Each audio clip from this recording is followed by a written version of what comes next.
How many of you remember the first time you saw this picture? When you thought, oh, I've never seen that before. What is that? Nope, it's one of those weird things. This is a picture that everybody knows.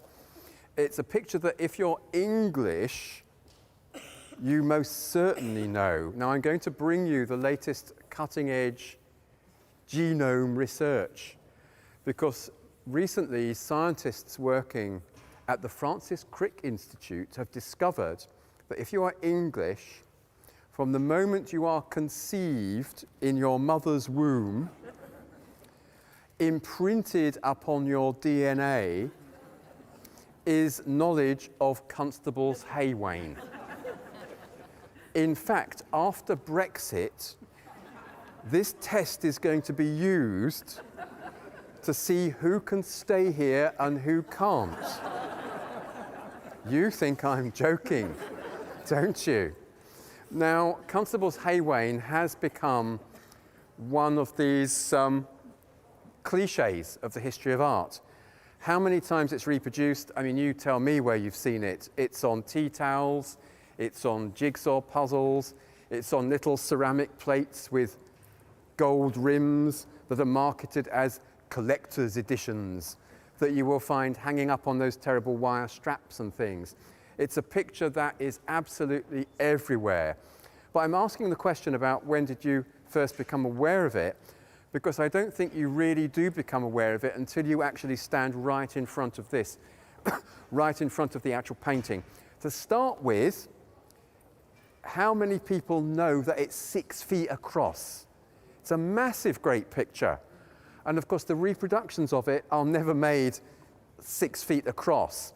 One of my earliest memories was a family friend of my parents, when we'd go round there like Christmas, New Year and everything, and they had in one of their little downstairs rooms Constable haywain wallpaper. And it was wide enough for a strip of wallpaper, that kind of size, and it was reproduced as a kind of vignette with the corners kind of bled off. So it would be going up and down the wall and diagonal sweeps. And I would always be shown the haywain wallpaper because I was interested in art. Look, Colin, you're like this. This is Constable's haywain. So my first encounter with Constable's haywain is in Constable haywain wallpaper. So how does a picture survive that? Now, I'm going to confess, I'm going to start off with my conclusion. I think this is a most fantastic, wonderful, breathtaking picture that transcends all of the accusations of cliché and chocolate box that are forever flung at it. I think it's the most magisterial picture. And just to show you how out of kilter I am with the great British public, when BBC Radio 4, and of course the great British public always listen to BBC Radio 4, when the Today programme did a listeners' poll to find Britain's most loved painting, this didn't win. I'll tell you what did win, that monstrous thing that's up there. Now, this end of the room we have Constable, that end of the room we have Turner. This is the National Gallery's room of British painting. Most British painting, the National Collection of British Painting, is of course up the road at Tate Britain. But this institution has this room and a few other rooms. You've got the Gainsboroughs outside and Hogarth that demonstrate British art in a European context. Now, the picture that won the best loved picture of the nation was Turner's The Fighting Temeraire. I mean, come on. I mean, if any picture deserves to be called a tea tray picture, Fighting Temeraire is it. It's meretricious, ghastly, appealing to the lowest common denominator.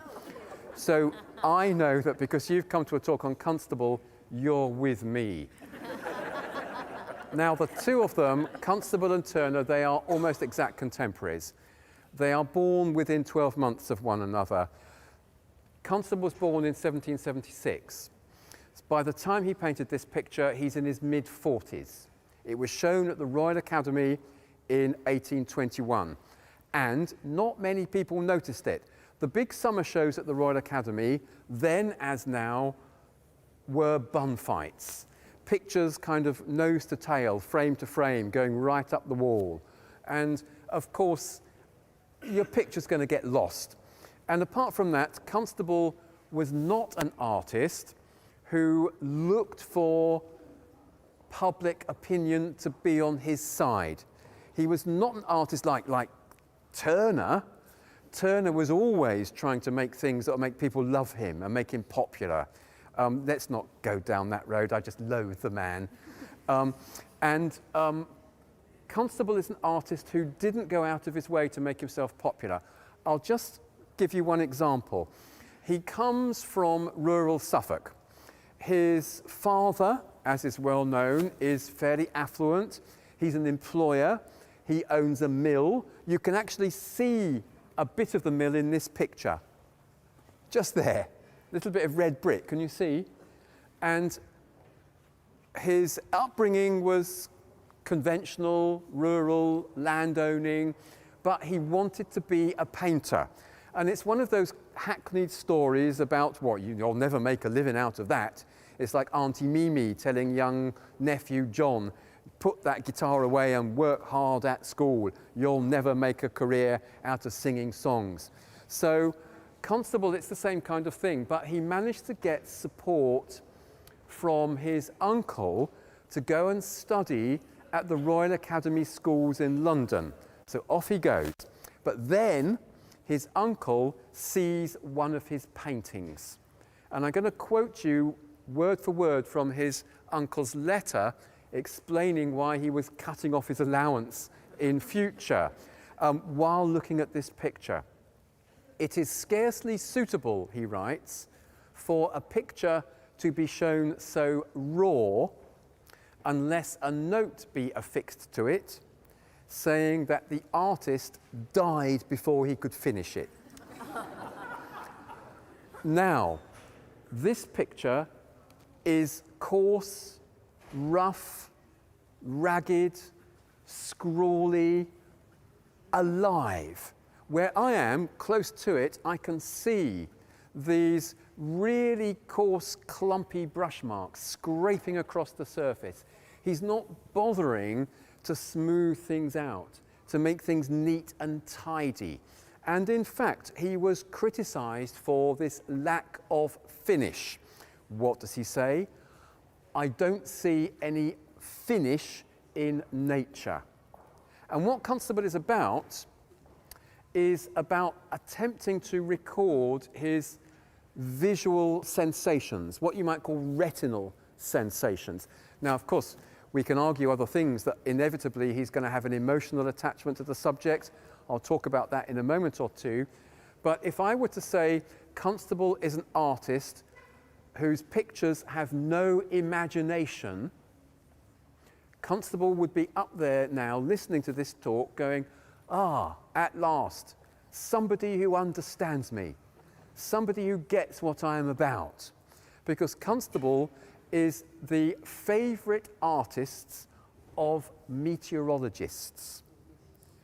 If you are a weatherman, or to use the BBC preferred term, if you are a weather girl, then you will love this picture. You will look at that and think, yeah, I get that. You'll look at Turner and think, what the hell is he doing? Because Constable wants to look at what he's seeing, understand what he's seeing, and represent what he's seeing. He doesn't see nature all neat and tidy. The clouds are a scientific representation of specific types of cloud in specific weather conditions.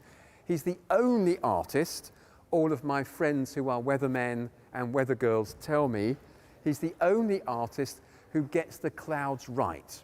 Now think clouds, you know what clouds are like? If you're a painter, paint a cloud. Oh yeah, white paint, bloop, bloop, bloop, bloop. There's a cloud for you. Gainsborough does it, Turner does it, all those Dutch guys do it. But Constable, he has spent hours, days, weeks, months sitting outside watching the clouds, making little studies of them, wanting to get the cloud formation accurately. Now let's go back to Turner at the Royal Academy Schools. No more money from his uncle. His pictures are coarse and unfinished. Now, he wants to become a member of the Royal Academy. Turner, oh dear, we're mentioning him again. Turner becomes a member of the Royal Academy at a disgracefully young age. He's in there by the time he's in his teens, exhibiting. He becomes a full member and his career is made. Constable, they kept not voting him in. Every time there's a new vacancy for a member of the Royal Academy, it seems that Constable always kind of finishes second, and one of Turner's friends gets voted in. And by the time he'd actually become an associate member of the Royal Academy, it was really too late to do him much good career-wise. And when he became a full member, well, really too late. He made a living because he was supported by a small amount of wealthy, generous friends. That's how he was able to carry on painting, and aren't we grateful to them? Well, whereas Turner is busy selling pictures all over the shop, Constable is really having to struggle.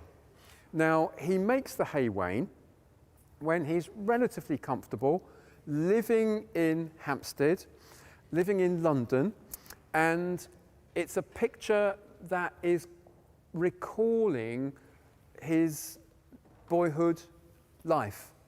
He had a very happy childhood, and I think that's important to state. And his childhood was really this kind of environment, scampering along country lanes, looking for sticklebacks and tadpoles, really enjoying himself. And he had got a whole collection of little drawings and studies made in oil and drawings, pencil drawings, of this view going back 15, 20 years when he decided to paint this picture. So it's full of his boyhood memories, but also it's a very specific view. Now, again, can I just ask you, how many of you have actually been here?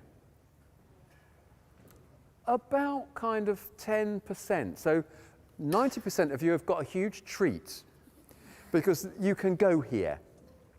And about a quarter of a mile away, there's a National Trust car park, and you can park your car, and there's signs that direct you. And the best time to go is about the kind of February, March, really, before the coach parties exploring Constable country all come, because the car park will be empty. If you're really lucky, it'll be pouring with rain like it was the last time I was there, and you'll have the place to yourself.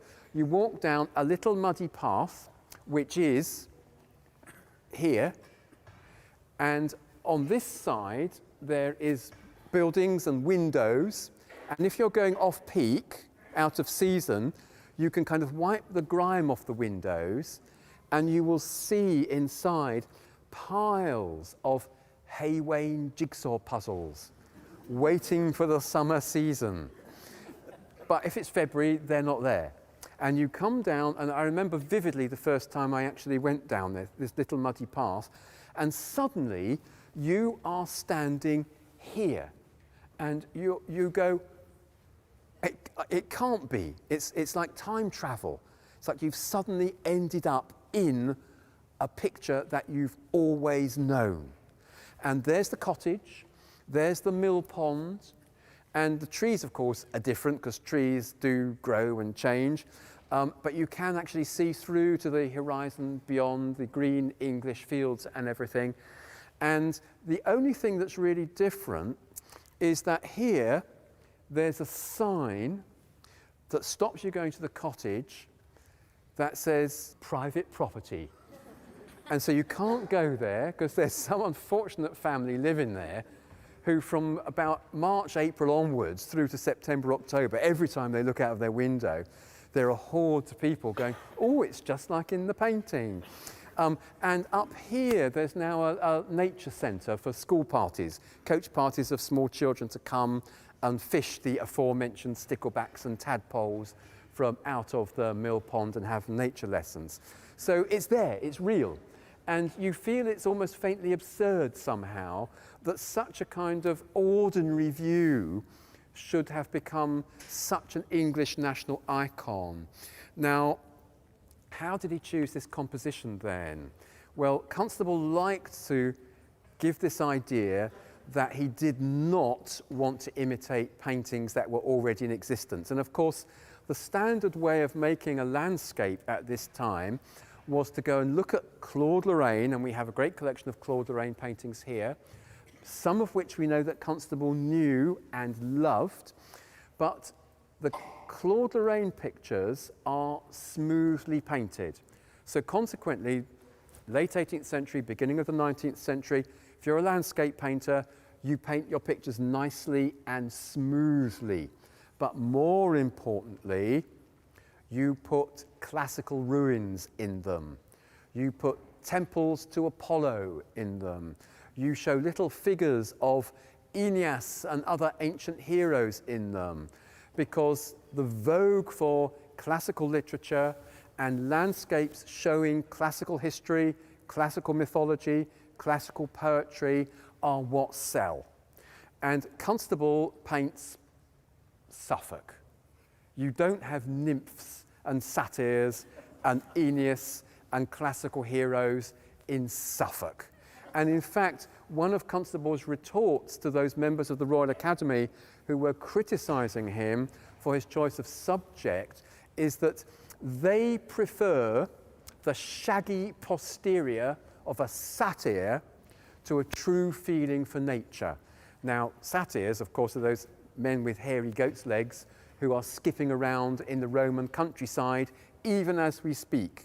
Although, personally, I've never seen one, but that's the whole idea that the classical world, the Roman Campagna, Italy is what landscape is all about. Constable ignores that completely because, as I said, he had this very happy childhood and he's got these memories of growing up here around the River Stour, and these are the memories that he's drawing on when he paints these epic pictures. I say epic pictures.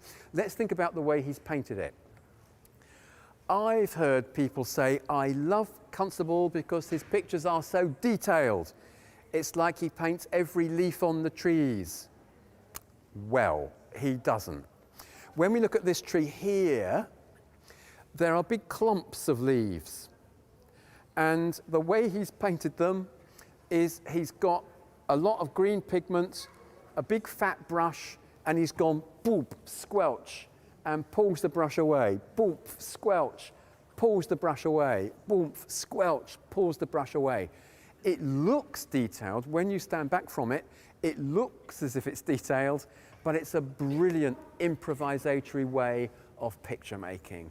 It's a way that his contemporaries just didn't get. And also, when we look at that amazing green field at the back, now, green. I'll talk more about green in a moment, but I'll just show you how he's done that.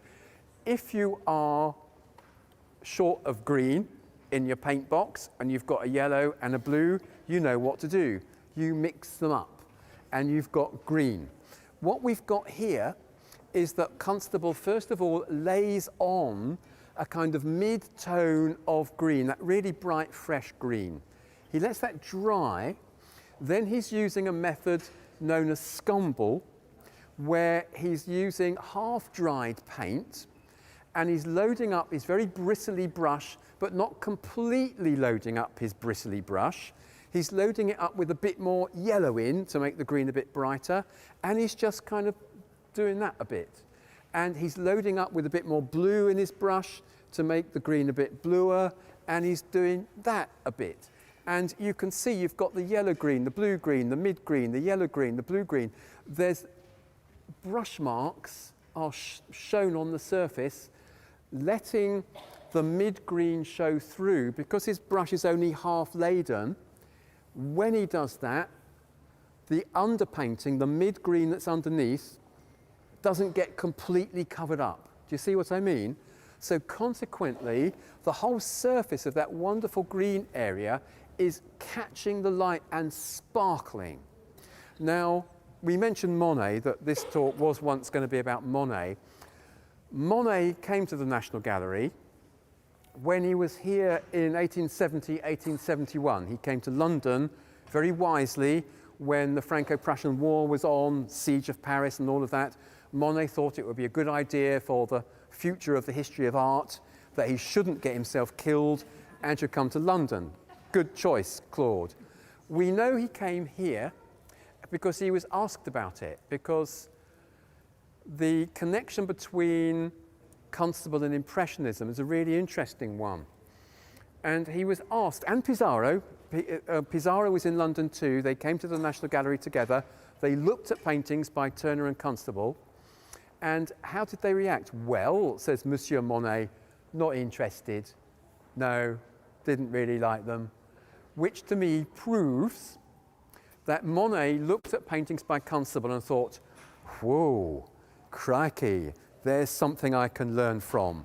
And the French connection is actually rather deeper than that, because in 1821, when this picture was shown at the Royal Academy and didn't attract much attention, one person of great significance saw it, and I'm talking about the great French Romantic painter Géricault.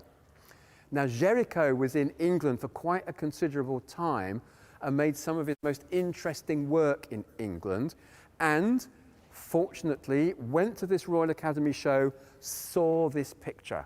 So we can imagine Monsieur Géricault standing in front of this picture in the Royal Academy at Somerset House, as it was then, thinking, now that is some picture. And because of Géricault's interest and Géricault's intervention, Constable was invited by the Paris Salon to exhibit this at the annual Salon exhibition in 1824. So the picture was packed up in a crate, sent off to be shown at the Paris Salon, where Géricault's great follower, Delacroix, saw it. And so the story goes, Delacroix saw this, stood in front of it and thought, crikey, in French, rushed back to his studio and immediately started repainting all of his pictures. And what it was, when you look at Delacroix's pictures, it's this way of breaking up the colour that gives the surface its sparkle and its animation. So from Géricault, Delacroix, and then which young artists get obsessed with Delacroix and worship Delacroix as a kind of god? Well, Monet, Pissarro, the Impressionists. So there's two ways in for Constable to have had an effect on Impressionism. First of all, they directly encountered him during the Franco-Prussian War, at least Monet and Pissarro. Then the Salon exhibition affects Delacroix, and so Delacroix starts repainting all of his pictures. So this picture is utterly seminal in terms of the way modern art developed. Now, I said I was going to talk about green.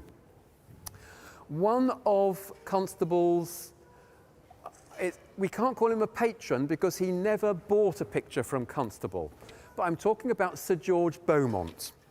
And Sir George Beaumont was one of the founders of the National Gallery, who very generously gave his own collection to the nation as part of the original National Gallery.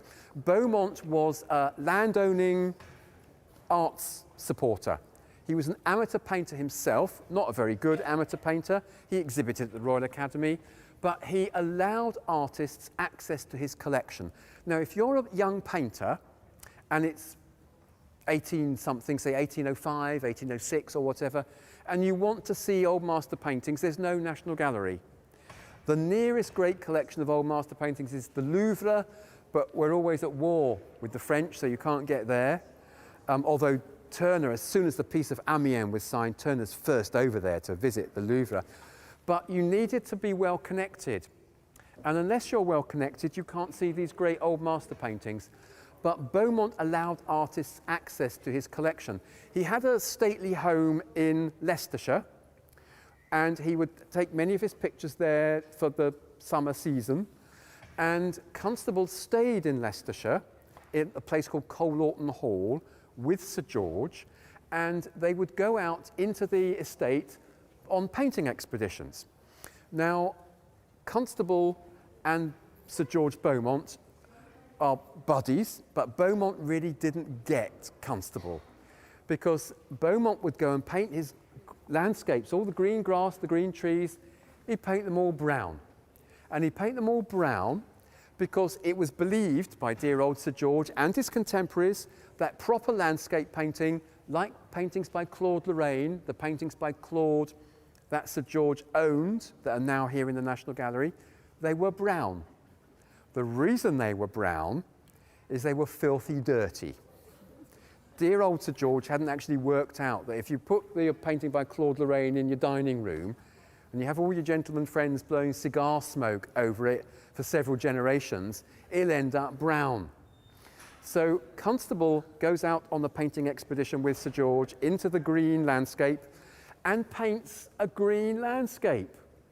And so Sir George looks at this and says, well, where's your brown trees?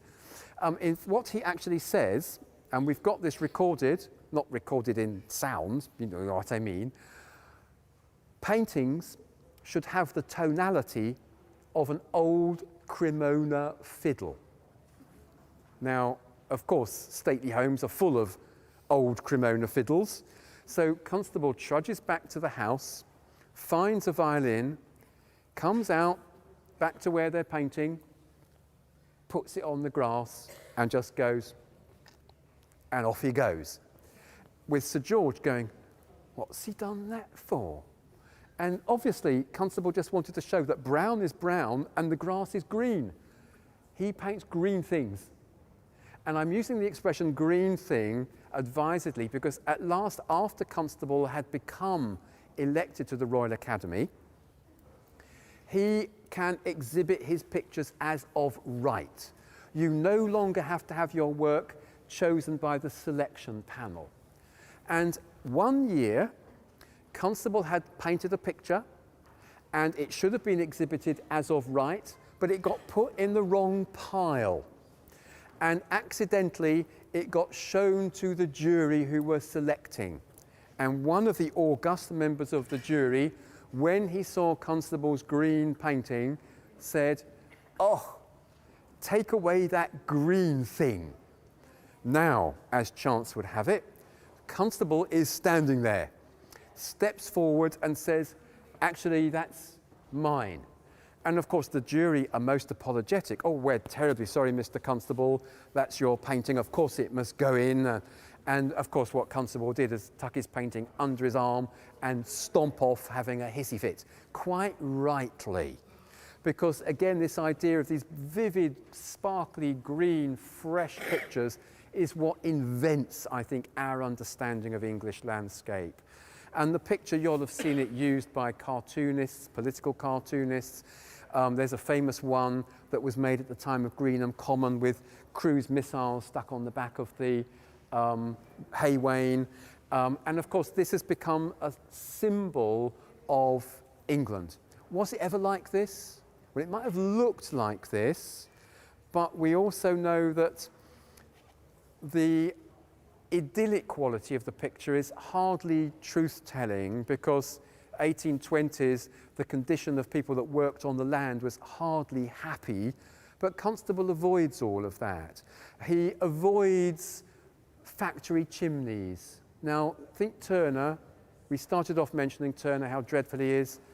I was only kidding. Turner, of course, paints railway trains, factories, the Industrial Revolution, all of these things that are happening now when Turner's alive. They're happening when Constable's alive, but he ignores them. He chooses instead to paint what he can just frame up and see as something that reminds him of the past. Yeah, he is an incredibly nostalgic artist. The nostalgia is there in the picture even when he's making it. But for me, what gets me is that I come in here on a hot day and I can stand in front of this and feel the breeze blowing. And for Constable, even though, yeah, it's a valid criticism, all his pictures look the same. I mean, look, Stratford Mill. Now, I'm sorry, John, you'll have to cut that in later. It's the same composition. Trees, people, water, open bit at the side. There are so many Constables that have this composition, but who cares when you've got a picture as breathtaking and as wonderful and as radical as the Haywain. There you have the paradox of Constable. Politically, he's very conservative. We didn't really cover that in the talk, but artistically, he's one of the real radicals. There's nothing traditional about this picture. It's a picture that is overturning the accepted norms of what a picture should be, and quite honestly, that's what all the great artists do. They overturn those norms of what a picture should be, and if you can come up with something like this, well, here's to Constable. And although I've been doing Turner down a little bit, he's quite good too, but not as nice. Thank you.